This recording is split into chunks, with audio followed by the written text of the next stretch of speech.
તો મિત્રો આજે તો બહુ મજા આવી જવાની છે, કારણ કે આપણે ચામુંડ માતાજીના મંદિરે હવન છે. તો હું તમને બધાને ચામુંડ માતાજીનું દર્શન કરાવીશ અને હું નીકળી ગયો છું ગામ તરફ. અને હવનમાં જવાનો આનંદ જ કંઈક અલગ છે. હાલો ભાઈ, પહોંચી ગયા માં ચામુંડાના મંદિરે. આજે આપણા ગામમાં બહુ જ પવિત્ર દિવસ છે.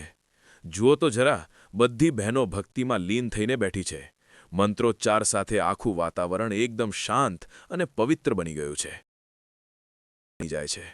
અહીંયા જુઓ ભાઈ, આપણા ગામના વડીલો બેસેલા છે અને પરંપરાગત રીતે રાવનું વહેમાર ચાલી રહ્યું છે.